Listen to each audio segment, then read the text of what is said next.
میں نیکی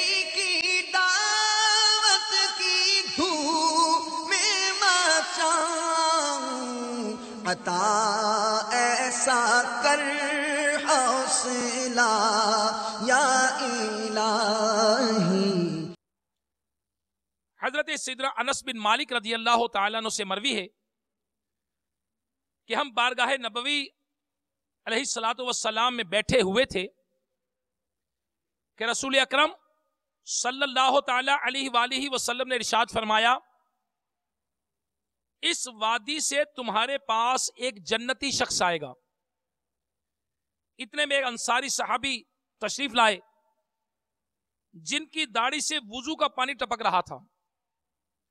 انہوں نے اپنے جوتے بائیں ہاتھ میں پکڑ رکھے تھے، پھر انہوں نے ہمیں سلام کیا۔ دوسرے دن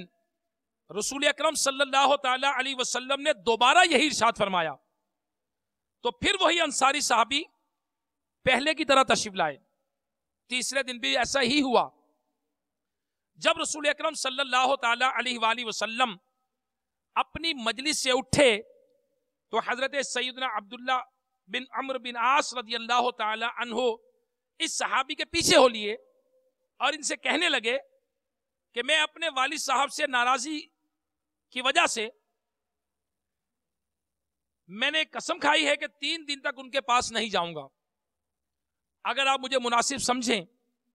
تو 3 دن مجھے اپنے پاس ٹھہرنے کی اجازت عطا فرما دیجیے۔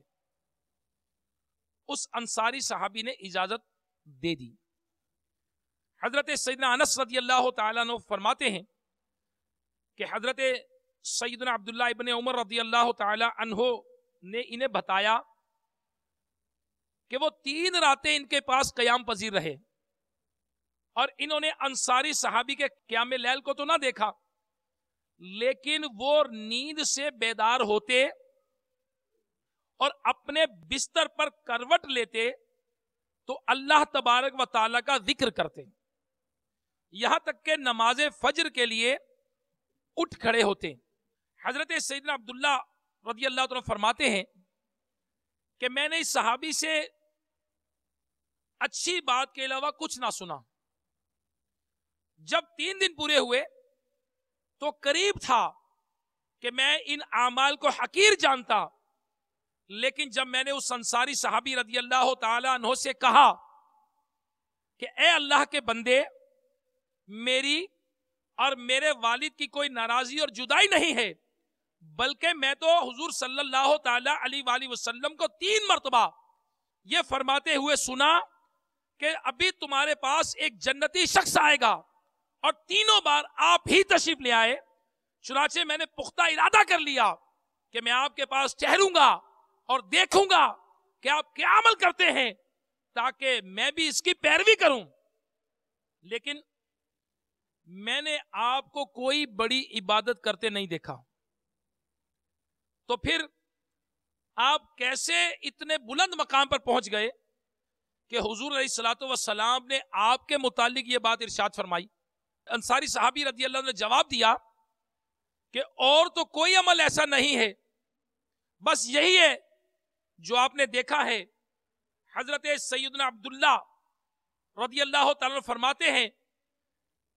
کہ یہ بات سن کر میں نے روانگی کا ارادہ کیا۔